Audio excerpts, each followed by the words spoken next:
Estoy muy contento de estar aquí en la Universidad Continental, que siempre me trata tan bien, y por cierto, una ciudad donde siempre como tan bien. Entonces, el tema de la comida no es algo por casualidad que he mencionado. Vamos a hacer alguna referencia al final de esta conferencia, justamente para poder analizar este tema que me parece que es realmente importante, el tema de la prueba de oficio en el nuevo Código Procesal Civil, bueno, en realidad en el Código Procesal Civil, teniendo en cuenta la modificación que hubo del artículo 194. ¿Okay? Entonces, vamos a hablar algunas premisas de forma muy rápida, para poder luego, previo a un pequeño descanso, poder entrar ya al punto importante, que es precisamente analizar, bueno, qué es lo que nos trae esta reforma y eventualmente cómo es que podemos trabajar ahora con la nueva prueba de oficio, porque realmente se trata de una nueva prueba de oficio. Entonces, teniendo en cuenta también las promesas presidenciales de nuestro candidato, bueno, que antes candidato, hoy presidente, vamos a hablar de hoja de ruta. Primero vamos a hablar, como le digo rápidamente, sobre si es que importa en el proceso civil buscar la verdad. El tema de la verdad es muy importante para poder abordar la prueba de oficio. Luego, vamos a ver algunas objeciones y contraargumentos que se suelen dirigir contra la prueba de oficio. ¿Ok? Esto a nivel de premisas generales. Y la tercera parte es ya delimitar la aplicación de la prueba de oficio, PO, en el proceso civil peruano. ¿Ok? Esta delimitación primero va a consistir en preguntarnos si es que la prueba de oficio es una facultad discrecional, como muchas jurisprudencias casatorias inclusive mencionan. Y el punto esencial, la cereza de la torta, es ver si es que, cómo aplicar los límites y condiciones para el uso de la prueba de oficio tras la modificación de la ley 3293. ¿Ok?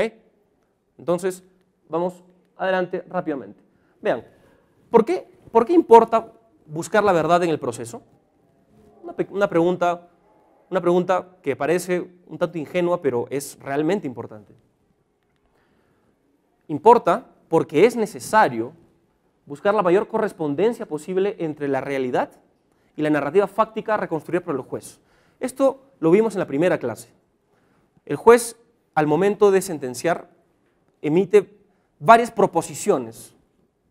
Y esas proposiciones sobre los hechos, la idea es de que tengan un correlato en la realidad. O sea, tengan una correspondencia, la mayor correspondencia posible. Esa es la idea. Si es que no hay una correspondencia adecuada, entonces vamos a estar ciertamente ante una decisión injusta. Es básicamente lo siguiente. Juan mató a María en el plano real y el juez en su sentencia dice, bueno, Juan no mató a María. Bueno, ahí la correspondencia es nula entre lo que el juez está diciendo y lo que ocurre en la realidad. Entonces vean, atención, la idea es de que la reconstrucción de la premisa fáctica de la decisión judicial se dé mediante criterios racionales. Eso es muy importante. ¿Qué quiere decir eso? ¿Qué quiere decir buscar controlabilidad intersubjetiva? Que nosotros sepamos cuál ha sido el raciocinio que siguió el juez para poder declarar, en el caso del proceso civil, fundada o infundada la demanda. ¿Cómo es que valoró la prueba, por ejemplo? ¿Cómo es que realizó ese juicio de correspondencia? Que es realmente difícil, por cierto. El tema de valoración de la prueba lo vamos a ver al final, que parecería que no tiene mucho que ver con prueba de oficio, pero en realidad tiene todo que ver. Por tanto, si eso es verdad, si es importante una mayor correspondencia, el fin de la prueba es, o en todo caso debería ser, convencer al juez.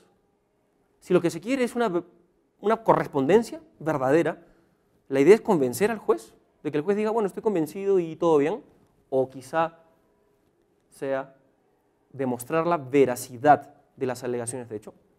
Es algo totalmente diverso, Convencer a alguien y que ese alguien diga, estoy convencido, es totalmente diferente de decir, bueno, la veracidad, se ha demostrado, está probado de que tal hecho ocurrió, por tal razón, tal razón, tal razón, tal razón. Eso no es estar convencido. Yo puedo estar convencido de que, por ejemplo, Perú va a ganar el Mundial Rusia 2018, pero alguien me puede decir, bueno, primero hay que clasificar, ¿no? Pero yo digo, no, yo estoy convencido porque me encantó el juego de Gareca. Bueno, es un convencimiento, vean, un estado psicológico, no es más que eso. Es un estado muy subjetivo que puede tener cada persona. Eso no es lo que hace el juez, o lo que debería hacer. Esto es un tema importante. Lo mencionamos en la primera clase de este curso. Decir que algo está probado no quiere decir que sea verdadero. El juez puede dar por probado hechos que en la realidad sean falsos. Entonces no hay que confundir. El juez no crea verdades.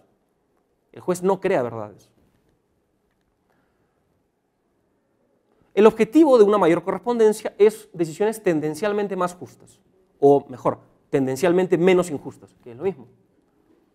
Esto tiene como consecuencia tutelar mejor los derechos. Esto es de la máxima importancia. Realizar una adecuada verificación de los hechos alegados en el proceso lleva a una mejor tutela de los derechos. Entonces, si es que la verdad importa, ¿qué es importante? Vean a dónde estamos llegando. ¿Qué es importante? Es importante tener la mayor cantidad de pruebas posibles, o sea, una mayor completitud del material probatorio, del acervo probatorio también, como se dice. O sea, es importante que el juez disponga de la mayor cantidad de pruebas, porque si dispone de la mayor cantidad de pruebas, entonces él podría realizar un juicio sobre los hechos más adecuado. Entonces, la prueba de oficio, amigos, como técnica procesal, teniendo en cuenta de que precisamente lo que se busca es incorporar un nuevo elemento probatorio, tiene como fin llegar a la verdad de las alegaciones de hecho. Es el fin de la prueba de oficio. Para eso es que está allí. Vean, muchas veces no se hace ese link adecuado, pero me parece que es importante hacerlo. Prueba de oficio y verdad están íntimamente vinculados. Ese es su fin, esa es la finalidad de la prueba de oficio. Y aquí no quiero caer en la idea de que prueba de oficio implica autoritarismo. Eso lo vamos a discutir en un ratito más. Pero el hecho de llegar a la verdad no quiere decir de que el juez sea un inquisidor. No. El hecho de llegar a la verdad, en la mayor medida de lo posible, es para que el juez pueda dar decisiones más justas. Esa es la idea. Pasamos ahora a nuestro segundo punto. Ya abandonamos un poco la primera premisa de la verdad. Este punto es importantísimo. ¿Es la búsqueda de la verdad ilimitada? Aquellos que se llaman garantistas, por ejemplo, no se preguntan esto. Ellos dicen, si uno quiere buscar la verdad, entonces el juez es un tirano. No, pues hermano, la búsqueda de la verdad no es ilimitada. Tiene sus límites. Es importante, sí, pero vamos, tiene sus límites.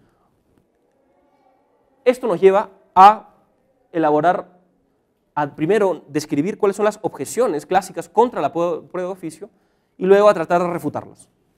La primera, viola la libertad, dicen. La segunda, viola la imparcialidad, dicen. Bueno, vamos a ver. ¿Se viola realmente la libertad? Un primer problema es la imprecisión conceptual de eso que se llama libertad. ¿Libertad en qué sentido? ¿Filosófico? ¿Jurídico? Y si es jurídico, exactamente cuál es el contenido de ese derecho fundamental de libertad, o mejor, cuál es el contenido normativo de ese principio general de la libertad, que varía según ordenamiento jurídico. ¿Cuál es? Bueno, esa pregunta tiene que ser respondida antes para poder aceptar la crítica que suelen dar por ejemplo, estos profesores académicos contra la prueba de oficio. Entonces hay una imprecisión conceptual grave, muy grave. Por ejemplo, decir libertad versus pruebas de oficio, por ejemplo. Bueno, ¿qué es libertad para ti? Primera cosa. Otro punto es de que en realidad la prueba de oficio no vulnera el así llamado principio dispositivo en sentido material. ¡Wow! ¿Qué es esto? Vamos a explicarlo rápidamente. El contenido del principio dispositivo en sentido material tiene por lo menos dos dimensiones. La primera es de que el proceso no se inicia de oficio. El juez no inicia el proceso de oficio. Eso está en el artículo 4 del título preliminar de nuestro ordenamiento. ¿Y qué más? De que los hechos, o más apropiadamente el objeto litigioso del proceso, OLP, corresponde a las partes. ¿Eso qué quiere decir? Que el juez no puede traer nuevos hechos al proceso. Si es que el juez, por ejemplo, estuvo en la escena del crimen, el juez no puede traer ningún tipo de hecho que él haya tenido por conocimiento privado del proceso. El juez no puede traer, inclusive, vean, el juez no puede traer cosas que él ve en el Facebook, por ejemplo. Así no funcionan las cosas. Así no funcionan. Las partes son las dueñas de los hechos en el proceso. Pero de los hechos, ojo. ¿Por qué se habla de principio dispositivo en sentido material? porque también existe un principio inquisitivo en sentido material. ¿Qué quiere decir este? Quiere decir, es el opuesto al principio dispositivo en sentido material.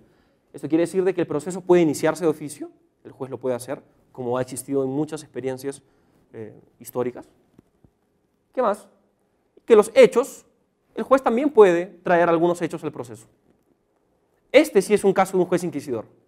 Un juez que inicia el proceso de oficio, o sea, es una especie de juez y parte, que ocurrió, por ejemplo, en la Rusia soviética, en la Alemania nazi, por ejemplo, y el juez que puede traer nuevos hechos al proceso. Yo diría que inclusive que es un juez autoritario, hasta eso podemos llegar.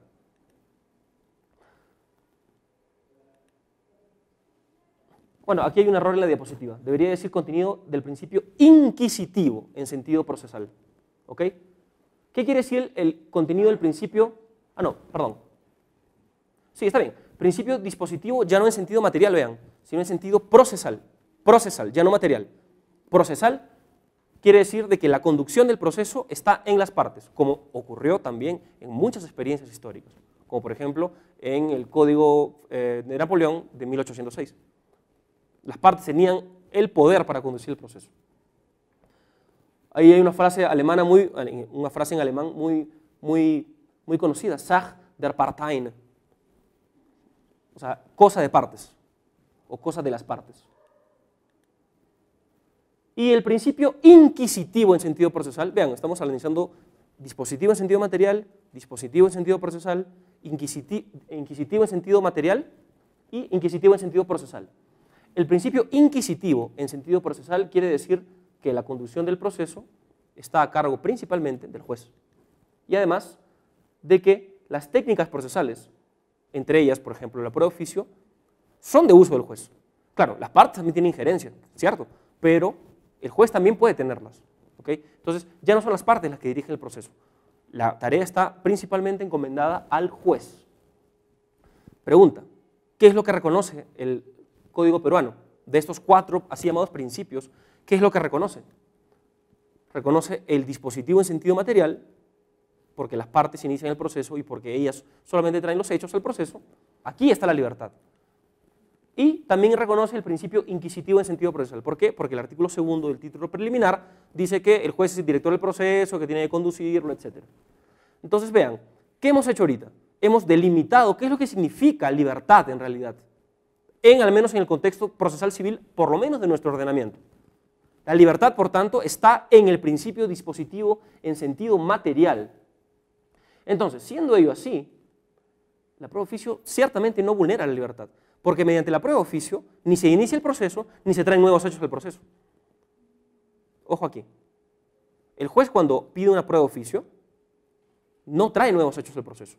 Busca esclarecer aquellos hechos que no están suficientemente probados. Es algo totalmente diverso. Claro, esto tiene algunas particularidades que vamos a mencionar en un rato más. Pasemos rápidamente a la segunda objeción. ¿Se viola la imparcialidad? Esta es la más conocida, por cierto. Hay nuevamente una imprecisión conceptual. No se suele decir qué es imparcialidad, qué es parcialidad, cuándo uno es parcial, cuándo es imparcial. Vamos, por tanto, a tratar de criticar esto. Cuando se habla de imparcialidad como componente del derecho fundamental al juez natural, estamos ante 2 tipos de conceptos, imparcialidad e imparcialidad. Sería imparcialidad en sentido estricto, en otras palabras, ¿no? La imparcialidad, ¿qué quiere decir? Quiere decir, también llamada imparcialidad objetiva, quiere decir de que el juez debe ser un tercero, o sea, el juez no puede ser parte, porque tiene una función diferente a las partes, ¿no? Esto parece obvio, ¿no? Claro, el juez no es parte, el juez no puede ser ni demandante ni demandado, el juez tiene que ser, por tanto, un tercero, ajeno a la controversia. Esto es imparcialidad. ¿Y qué ocurre con la imparcialidad en sentido estricto? También llamada imparcialidad subjetiva. Es una ausencia de interés en el resultado del proceso. Es ya un estado psicológico del juez. Vean qué diferente es una de otra. Aquí, por tanto, tenemos el fenómeno de la independencia. Independencia es un presupuesto esencial para la imparcialidad del juez. Entonces, aquí, por ejemplo, podemos preguntarnos esto que ocurrió hace poco. ¿Será que un juez constitucional pagado por la SUNAT podrá ser imparcial de repente frente a casos de SUNAT? La respuesta es evidente. Entonces, podría ser de que la prueba de oficio viole no la imparcialidad, sino la imparcialidad subjetiva, la imparcialidad en sentido estricto. Sin embargo, ¿no? Sin embargo, ¿qué tan cierto es eso? En primer lugar, en mi opinión, el juez no sabe el resultado de la prueba que va a pedir. O sea, es realmente difícil poder anticipar cuáles son las inferencias probatorias que va a extraer de ese nuevo medio probatorio. No sabe qué es lo que va a ocurrir. Ahora, alguien podría decir, no, pero hay veces en donde el juez sí sabe. Hay veces donde el juez sí sabe, sabe dónde está yendo. Bueno, aquí yo les digo lo siguiente. Cualquier técnica procesal, mis amigos, puede ser pésimamente usada si existe parcialidad. No solo la prueba de oficio, la nulidad procesal, la anticipación de tutela, las técnicas ejecutivas, las técnicas hasta de cognición inclusive. Un juez parcial es un juez que va a destrozar el proceso. Use o no la prueba de oficio. Entonces, la prueba de oficio no es el mal endémico porque viola la imparcialidad. No, una parcialidad puede simplemente acabar con toda la tutela del derecho que se quiere.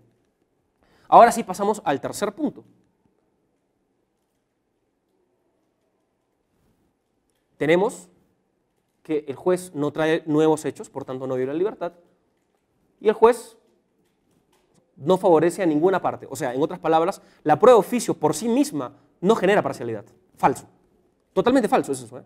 Totalmente falso.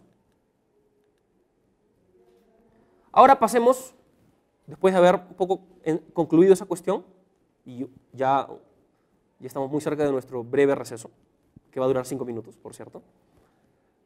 Dice, se suele definir la prueba de oficio en nuestro país como una facultad discrecional. Hay autores que lo mencionan, hay jurisprudencia que lo menciona. La pregunta es, ¿será cierto eso? Ya dijimos de que la búsqueda de la verdad es un deber del juez, no es un derecho ni una facultad. Entonces, la pregunta es, ¿puede ser la prueba de oficio, que está vinculada con la verdad, una facultad? Si se parte de la premisa de que prueba de oficio y verdad están juntos, ¿cómo es que podría ser una facultad discrecional? Perdón, discrecional vamos a hablar un rato. Quedémonos con facultad. ¿Cómo puede ser una facultad? Primero que nada, ¿qué es facultad? Tenemos que retroceder hasta la teoría del derecho. La facultad es una situación jurídica de ventaja que permite un actuar libre en el marco de una relación jurídica. Una facultad suele conformar derechos subjetivos. Una facultad, por ejemplo, en el marco del derecho de propiedad sería usar el bien, sería disfrutar el bien. Eso es una facultad. Si yo quiero lo disfruto, si yo quiero no lo disfruto. Si yo quiero lo dejo que mi terreno se pudra, si no lo alquilo para que alguien le saque provecho. Yo decido si quiero o no quiero hacerlo. Entonces, vean, en realidad, en el fondo, el juez no tiene facultades. El juez tiene poderes, sí. El juez tiene deberes, sin duda. Pero el juez no tiene facultades. El juez no hace algo si quiere. El juez hace algo si es que debe hacerlo, porque es el Estado, frente a particulares, a quienes tienen que dar protección. Eso es importante, ¿eh? Entonces, la prueba de oficio, cierto, es un poder, correcto, pero principalmente es un deber, es un poder-deber. Claro, es un deber porque el juez está obligado a buscar la verdad, el juez, por tanto, tendría el deber de usar la prueba de oficio, pero tiene muchos límites y condiciones. Eso es importante. O sea, no hay que generalizar, ¿ok?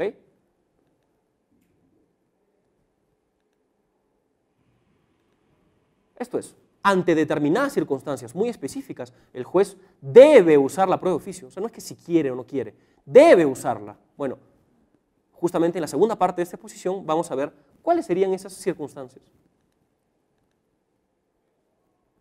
Ahora sí, vamos con la discrecionalidad. Pienso de que quedó claro de que la prueba de oficio no es ni puede ser una facultad. ¿Qué es discrecionalidad? Vean aquí. Poder otorgado a una persona de escoger con autoridad entre dos o más alternativas, siendo legítima cualquiera de ellas. Discrecionalidad no es igual a arbitrariedad. Ojo, la discrecionalidad no es algo malo de por sí. ¿Y por qué no es algo malo? Porque nosotros vivimos todo el día con discrecionalidad. Por ejemplo, imagínense que Meche, que es mi asesora y que me cae muy bien, le digo, Meche, quiero distraerme. ¿Vamos al cine o al teatro? Meche dice, vamos al teatro. Me gusta más la sensación de los actores ahí. ¿Por qué Meche fue discrecional aquí? Porque Meche podía haber dicho cine y era una decisión igualmente legítima que teatro. O sea, son decisiones que valen exactamente igual, idéntico, no hay diferencia. Meche, por tanto, con autoridad, podría decir, sí, vamos al cine, no, vamos al teatro. Ahora, yo le puedo preguntar, Meche, ¿y por qué el teatro? ¿Y por qué el cine? Ella me va a dar una respuesta, porque ella es buena gente. Me va a dar una respuesta, correcto. Pero eso no enerva en nada su decisión. Su decisión ya está tomada. No, vamos al teatro. Genial, excelente. Otro caso, por ejemplo, es el writ of certiorari, que existe en la Supreme Court, US Supreme Court, Suprema Corte de Estados Unidos. Recibe un caso en apelación, así se llama, appeal, y la Corte Suprema decide si conceder o no el certiorari. O sea, si es que va a revisar o no. Que decida revisarlo o que no decida revisarlo es una decisión exactamente igual de legítima. La Corte no está obligada a decidir si sí o si no. Ustedes saben, hace poco hubo una sentencia que proscribió la posibilidad de que se prohíbe el matrimonio entre el mismo sexo en todo el país de Estados Unidos. Bueno, antes de ese caso, había rechazado varios, la Corte Suprema, varios, dijo, no, no lo voy a ver, no, no lo voy a ver, no, no lo voy a ver, hasta que admitió uno. ¿Por qué? Bueno, eso ya es otro tema. Pero la cosa es justamente de que obra con discrecionalidad la Corte Suprema de Estados Unidos. Entonces, prueba de oficio es un deber del juez, es un deber. Pregunta, ¿puede ser utilizada discrecionalmente? O sea, el juez puede decir, bueno, sí, la voy a usar, no, no, no la voy a usar, con el mismo valor, no, no puede hacerlo. El juez debe usarla. No es que, no es que el sí o el no valen igual. No es así. Definitivamente no, por tanto. No es discrecional la prueba de oficio. La prueba de oficio, por tanto, ni es una facultad, ni es discrecional. Aquí tenemos. No es una alternativa legítima no buscar la verdad. El juez debe buscar la verdad siempre. O sea, es como si el juez dijese, no, no voy a tutelar los derechos. ¿Se podrá? Bueno, difícil. Por tanto, como les mencioné, la prueba de oficio no es ni facultad ni es discrecional. Este es un tema que nuestros jueces deben aprender, deben saberlo. No es como lo están pensando. Ahora bien, aún hay cabos sueltos, ya estamos encaminándonos para el final de esta primera parte. Ahí, ante determinadas circunstancias. ¿Cuáles son esas circunstancias? Esa es la pregunta del millón. ¿De qué circunstancias estamos hablando? De los límites y condiciones. Eso es exactamente, mis amigos, lo que vamos a ver después del receso. Nos quedamos en que estas circunstancias que vamos a explorar ahora son los límites y condiciones para el ejercicio de este poder deber, de la prueba de oficio. Lo que buscamos, por tanto, es controlabilidad del juez. Ya mencionamos, controlar qué es lo que está decidiendo el juez exactamente. Eso lo vamos a ver después. Vean el artículo 194, párrafo primero, ese signo es de párrafo, original, antes del 28 de diciembre del año pasado.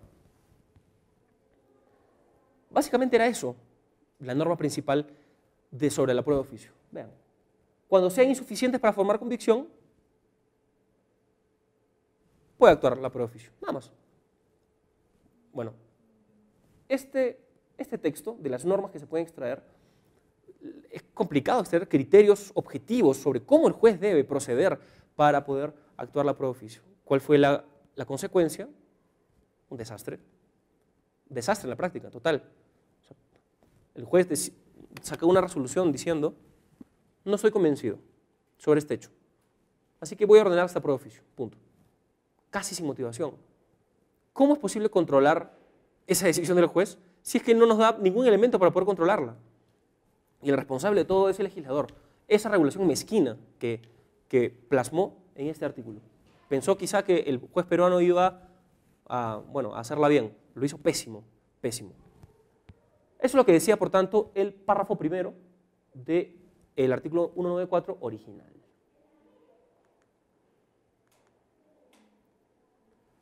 Por tanto, ¿cuáles son las preguntas que surgen a partir de aquí? ¿Qué es convicción? ¿Cuándo se da la convicción? Sin respuesta. El problema de la no impugnabilidad. Oigan, un momento, estamos hablando de una resolución, de una decisión de carácter totalmente decisivo para el sentido de la futura sentencia. Una prueba de oficio puede cambiar todo, puede cambiarlo todo. Ah, no, pero es inimpugnable. Otro tema, ¿cuáles son las reglas para esa nueva actuación de la prueba de oficio? ¿Cómo el juez hace? ¿Cuánto plazo da? ¿Qué es lo que tiene que hacer? No hay respuesta. Y otro problema también que surge, que infelizmente no vamos a abordarlo aquí, espero poder abordarlo en una nueva exposición sobre el tema ya específicamente, es ¿cómo queda la prueba en segundo grado? Bueno, esto trajo muchísimas respuestas por parte de la jurisprudencia. La más común, ¿cuál era? El juez superior veía que el juez podía haber actuado una prueba de oficio y anulaba la sentencia y dice, bueno, actúa. Pero la pregunta es, ¿no que el presupuesto era convicción del juez? Y si el presupuesto es convicción del juez, entonces es algo muy íntimo del juez. ¿Cómo otro juez va a decirle al juez, hey, explora bien en tu psiquis, yo creo que ahí debe estar la prueba de oficio? Es una locura, un caos total fue la práctica. Ahora veamos qué es lo que dice el primer párrafo del 194 después de la reforma, que fue una reforma importante, por cierto, en este tema, por cierto. Ahí le agrega, yo he resaltado todo lo agregado, excepcionalmente, dice. Bueno, ya, está bien. No ayuda mucho, pero al menos teniendo en cuenta la práctica, pero en fin. Excepcionalmente, dice. Luego habla de, ya expresamente en la segunda instancia, diciendo que, aparentemente, al menos hasta ahorita, permitiendo de que en segunda instancia el juez superior sí puede actuar medios de prueba, sí puede pedir medios de prueba de oficio. Ahora, vean algo interesante, ¿no? Para que vean la técnica legislativa que se usa en el Congreso. Dice, la primera parte, ¿no? Por las partes sean insuficientes para formar convicción, el juez de primera y segunda instancia ordenará. Y luego abajo, de nuevo, para formar convicción y resolver la controversia, bueno, ¿no que se había firmado convicción arriba? ¿Para qué repetir de nuevo abajo? Bueno, eso pregúntenle a nuestros padres de la patria. Ese punto es importante, al final vean. Siempre que la fuente de prueba haya sido citada por las partes en el proceso. Eso quiere decir de que las partes tienen que haber introducido al proceso, ¿okay?, hechos a partir de los cuales el juez deba partir para poder actuar la prueba de oficio. Entonces es un refuerzo para que el juez no se vaya más allá de los hechos alegados por las partes. Eso, en mi opinión. Pero eso no es el tema más importante. El tema más importante llega aquí, vean. Esta es la continuación del primer párrafo, todavía sigue siendo el primer párrafo. Con esta actuación probatoria, el juez cuidará de no reemplazar a las partes en su carga probatoria y deberá asegurarles el derecho de contradicción.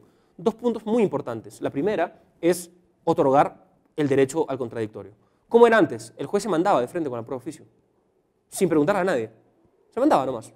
¿Por qué? Porque probablemente el juez pensaba de que eso era lo correcto y por tanto que las partes no tenían por qué intervenir en esa decisión tan importante que él solamente podía dar. Problema. Bueno, ahora el juez ya fue. Ahora, antes de ejercer el poder, tiene que promover el contradictorio, como lo vamos a ver un rato más. Esa primera parte es importantísima, vean. El juez no reemplazará a las partes, no sustituirá a las partes en su carga probatoria. ¿Qué quiere decir? Quiere decir, hey, esto de aquí, la parte debió haberlo probado, sí, bueno, entonces yo no puedo actuar la prueba de oficio, porque si él lo debió haber hecho, entonces ¿para qué yo voy a darle una ayudadita? Eso significa no reemplazar a las partes en su carga probatoria. Eso nos lleva a varios problemas, o sea, diversos problemas. Lo vamos a ver rápidamente en un momento. El párrafo 2 del 194, ¿qué dice? Lo más importante aquí es de que si es que no está motivada esa decisión que actúa la prueba de oficio, entonces se puede pedir una nulidad. Pero a continuación dice que es inimpugnable. ¿Cómo se debe entender eso entonces? ¿De que yo puedo presentar un pedido de nulidad pero no una apelación?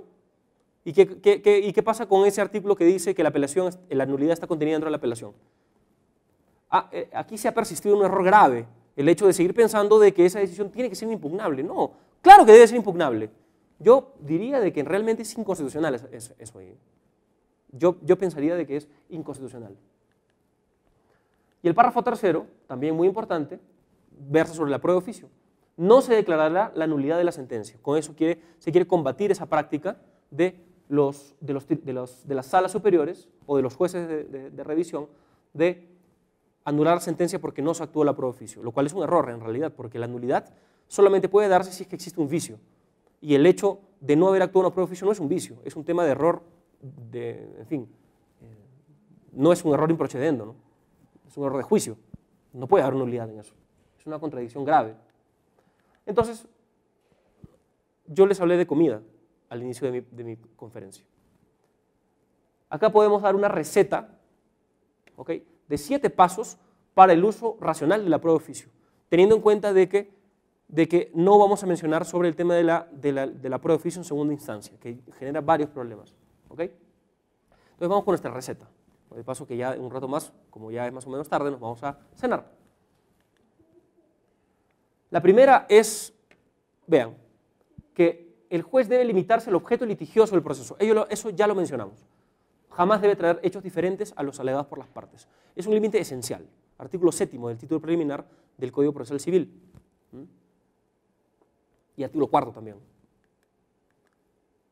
Paso 2. Vean este punto. Aquí, ¿saben qué vamos a comenzar con?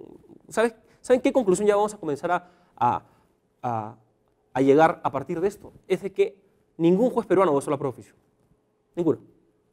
Porque son tantos los requisitos, las exigencias que están de por medio, de que el juez va a decir, ¿será que todo eso tengo que hacer? A lo mejor no lo hago, hermano, gracias. Gracias, pero no. Vean, el juez, para siquiera pensar en usar la prueba de oficio, él ya tiene que haber valorado racionalmente la prueba. Ahorita vamos a ver qué significa eso de valorar racionalmente. Tiene que determinar cuál de las alegaciones de hecho no está probada. Por eso tiene que valorar la prueba, porque para decir, no, esto no está probado, entonces tengo que haber valorado la prueba antes, obvio, ¿no? Y además, debe justificar por qué es importante que esa alegación de hecho sí esté probada en el caso concreto. Todo eso tiene que estar en la decisión, ¿ah? ¿Pero qué decisión? La decisión que actúa la prueba de oficio, no. En la decisión, bueno, ahorita un paréntesis, todo eso tiene que estar en la decisión que el juez emite para que las partes opinen sobre la prueba de oficio. O sea, en otras palabras, el juez tiene que transmitir, tiene que exteriorizar su valoración probatoria, demostrando por qué es necesaria una prueba de oficio. Y eso tiene que consultarlo con las partes. ¿Y por qué tiene que consultarlo? Porque es obligatorio el contradictorio. El juez no puede, imaginemos nosotros estamos en un proceso y el juez viene y dice, yo creo que es necesaria la prueba de oficio, punto, firmado. Entonces las partes van a decir, ¿y por qué prueba de oficio? ¿Qué tiene en la cabeza el juez para que piense que debe ser necesaria la prueba de oficio? El juez debe fundamentar por qué consideraría necesaria la prueba de oficio. Y para fundamentar por qué considera necesaria la prueba de oficio, tiene que además de valorar, determinar qué alegación no está aprobada y por qué debería estarlo. ¿Y qué significa valorar racionalmente la prueba? ¿Qué significa? Al menos siguiendo las lecciones del profesor Jordi Ferrer Beltrán, significaría primero formular hipótesis, lo cual no es fácil. Luego es individualizar analíticamente, o sea, medio de prueba por medio de prueba, ¿okay?, retirando las inferencias probatorias suficientes, necesarias. Luego, confrontar hipótesis con inferencias obtenidas de medios probatorios. Y luego aplicar el test de no refutación para que un medio probatorio no contraste con la hipótesis formulada. Todo esto tiene que estar motivado. La valoración tiene que estar motivada, tiene que exteriorizarse. El juez tiene que mostrarnos cómo es que ha construido su hipótesis y todos esos pasos. Yo les digo, los jueces no hacen esto, ni siquiera al sentenciar. Ni siquiera al sentenciar lo hacen. Aquí otro paréntesis. Si se busca valorar racionalmente la prueba, entonces, ¿dónde queda el convencimiento?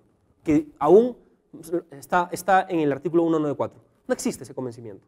El convencimiento debe ser entendido por valoración racional de la prueba. Punto.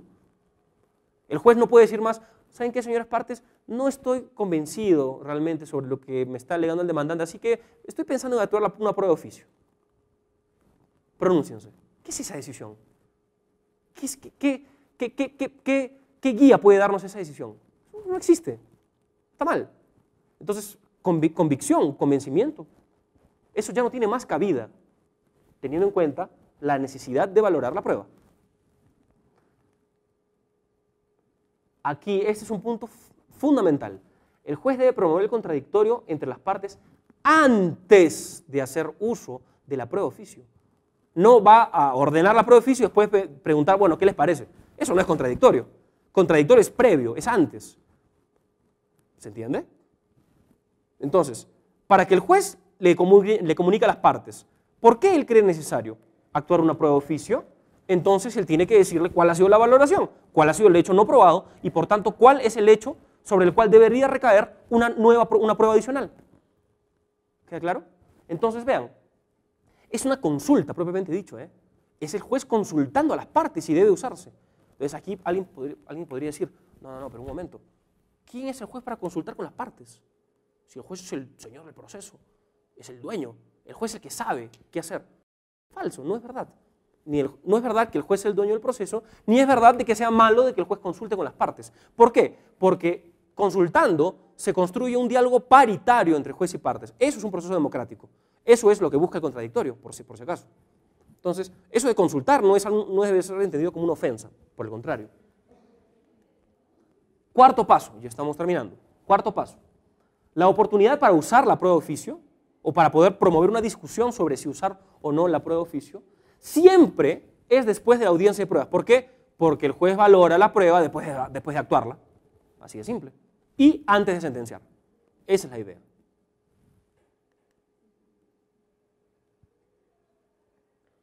Bueno, más allá de que no vamos a discutir el tema de la prueba en segunda instancia, también sería posible hacerlo, promover verificar el tema de la oportunidad, teniendo en cuenta que es posible aplicar analógicamente la audiencia especial prevista para medios de prueba nuevos.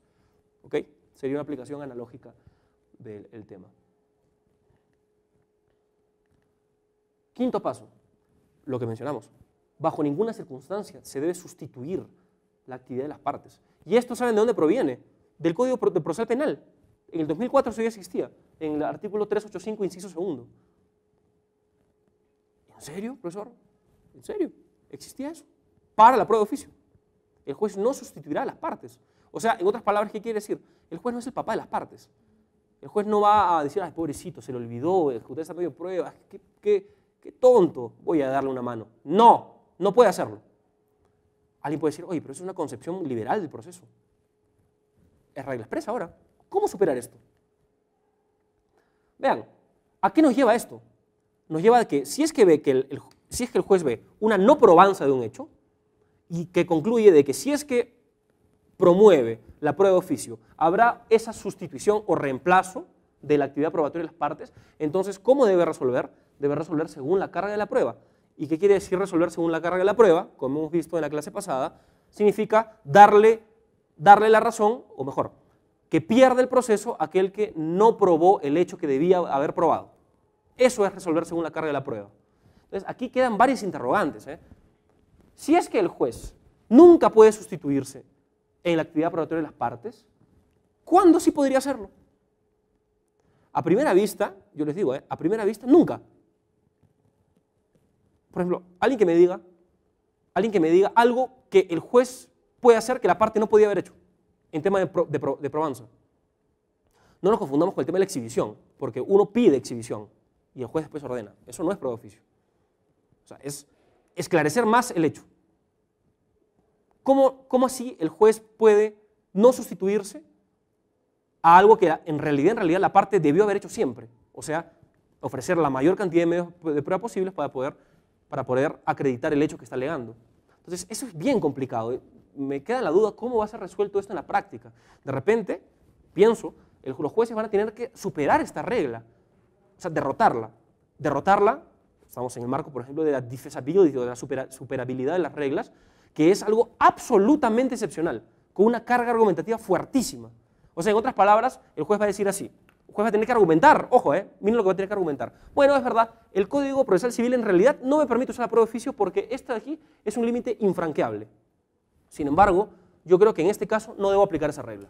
¿Algún juez peruano hará eso? ¿Rebelarse contra el derecho vigente? Difícil, ¿ah? Pero aquel que lo haga, va a ser interesante ver su argumentación. Entonces, eso nos quedaría, si no hay sustitución, tiene el deber de emplear la prueba de oficio. Claro, eso es desde una perspectiva teórica, pero en la práctica, bien difícil que eso ocurra. ¿Cuándo el juez, insisto, cuándo el juez no se sustituye en las partes? ¿Cuándo?